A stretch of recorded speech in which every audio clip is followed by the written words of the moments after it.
That's Nick. That's Joseph. Ooh, the delay. I forget what we're doing and why. Oh, why and why? For the people, we're here to catch up with you because you've been at the Film Festival, the 72nd Berlinale for 4 days now. It feels like much longer, but yeah. So yeah, we just want to catch up. How are you? I'm good. I'm tired, but I'm well. How are you? You're sick, but you're pretty. No, you're tired, but you're. What's the lyric? Are you quoting Alanis Morissette? Yeah. Doesn't she have a part that says I'm tired, but I'm broke, but I don't know. I don't know what. I was a fan of Head Over Feet when that album came out, so that was okay.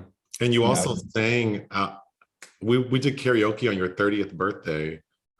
We had a karaoke birthday party for your 30th, and you did an Alanis Morissette song that surprised me. Yeah, it scared everybody. You ought to know. You did. You ought to know.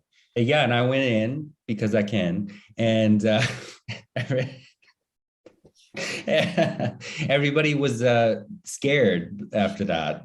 I don't think people were scared. I think they were impressed because you did sound good, and I didn't expect that to come out of your mouth. Well, you know, with all the bullshit that comes out of your mouth, I didn't expect that to. So it was impressive. Well, no, the reaction was like on the side, people going, "Are you okay?" Oh, like because I hit you? You know, looking back, I'm like, that was an odd choice to start the night on that song, stone cold sober. But you know. Wow. Oh, I meant to start off by giving a shout out to a young lady I just met at Target who watches our videos. She was very nice. So she's watching. Shout out to her. She also thinks Owen Wilson looked crazy in Marry Me. But anyway, getting back to you. So yeah, you're tired. But how was your trip there? You left LAX like at 6 p.m. our time. Yeah, it was pretty smooth. How was your flight? Because you had a layover in Helsinki. The flight to Helsinki was amazing because there was hardly anybody on it. So, you know, when you have a whole row, you can actually sleep a little bit. So that was fine. You know, what's funny is because I know that it takes forever in the US to get results for the PCR test. So I took 2 on Monday, and then I was confident I wouldn't get the results in time. So I took an antigen test, a rapid antigen on the same day I was flying out. And those were the results I had to fly on. The antigen. Yeah, because the PCR test came like 2 days later. And then your flight from Helsinki to Berlin was fine. Yeah, I actually flew into the new airport they built, the Brandenburger, because I used to only fly in and out of Tegel. Oh, for the podcast, don't let me forget to tell my story of when I left Berlin the first time and I mixed up the airports. Yeah, it's important not to do that. But this new airport is much nicer. Well, I don't remember if you remember Tegel, but it was a very old, dilapidated airport. It's my understanding that for years they were trying to redo that, and there was various points of contention here, but yeah, it's fine. It opened during the pandemic. Okay. And then there was an issue with you checking into your hotel. Yes, because because I was invited by the festival, so you know they set up this reservation. But when I got to the hotel, they wouldn't let me in because I didn't have an EU QR code. And they told me I had to go to a pharmacy to get it. So I went to a pharmacy and they told me I couldn't get it. That's not allowed. So then I was like desperately emailing the press office, and they're like, "Oh, sorry, we didn't anticipate that," because every business kind of has different stipulations for what they will and won't accept. But I got the QR code, which I'm glad I did too, because I had to go to a specific pharmacy. Because most, if not all of the restaurants, bars here, you have to show that code. You have to show that you're vaccinated to go in. And then what are the rules for the festival? Oh, that's another point of contention, because the press, if you have to access the press area, you have to get tested every 24 hours, which is not, you know, we're in a pandemic, that I'm fine with that, but it just seems kind of fucked up because the public doesn't have to do that. The public, you can, or I can go to a public press screening and all I have to do is show that I've had a booster. I don't have to be tested. But that doesn't make sense. It just makes it seem like, oh, the press are such busybodies that they're going to infect people. But the press are very contained. It's the same people at all the screenings. At the public screenings, there's not that level of containment.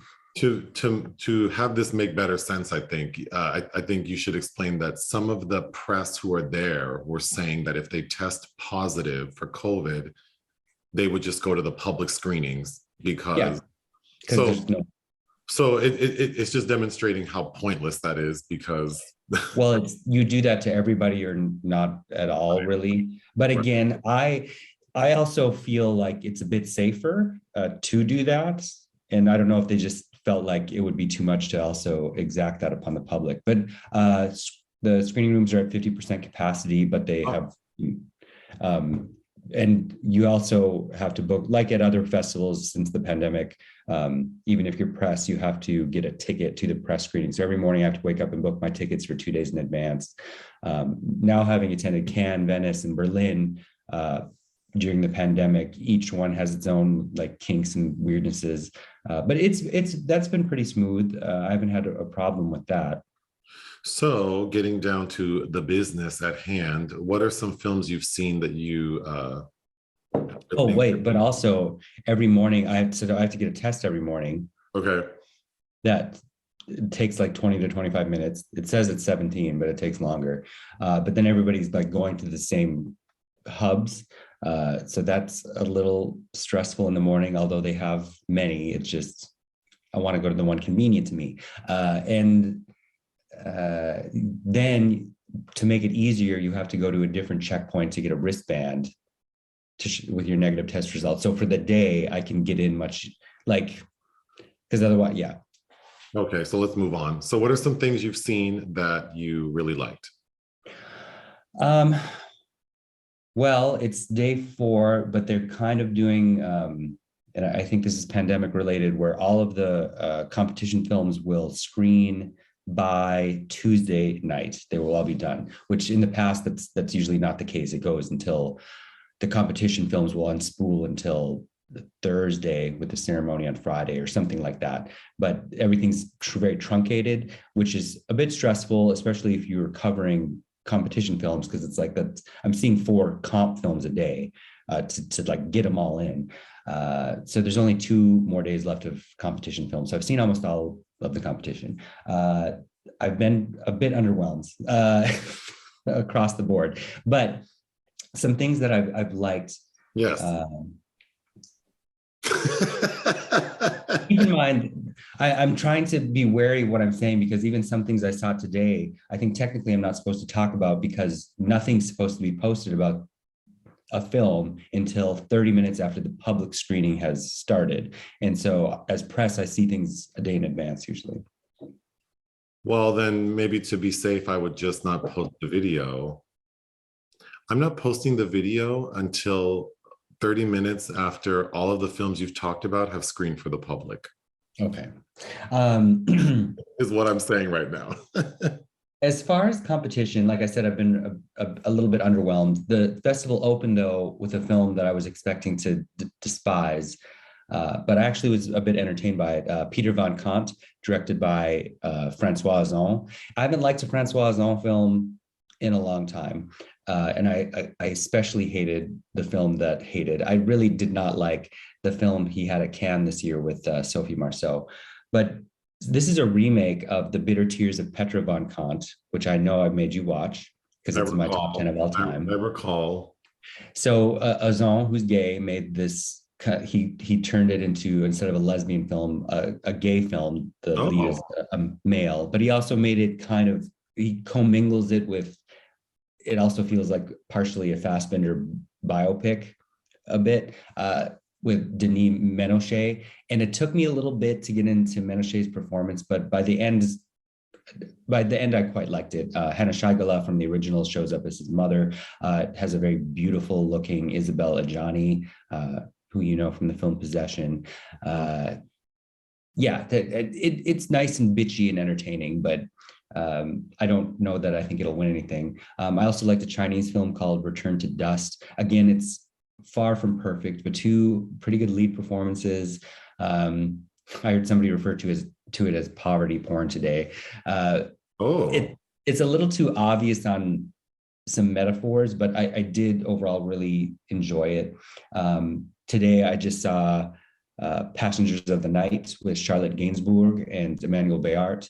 And I also, it feels like a nostalgic throwback to 1980s French cinema. And it particularly, I think, is trying to mirror this Eric Rohmer film called Summer, which is also known as The Green Ray, which is a really good film. And I feel like I should make you watch that. But that was really good and had some nice emotional moments.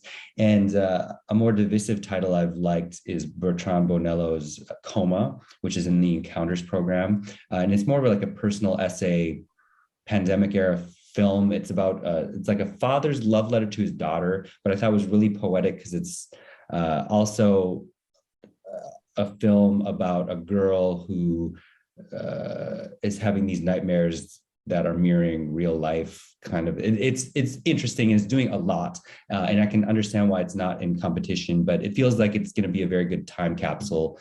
And I thought there were a lot of really well written statements in there. And he also does this Todd Haynes, Karen Carpenter Barbie story movie thing that I really dig.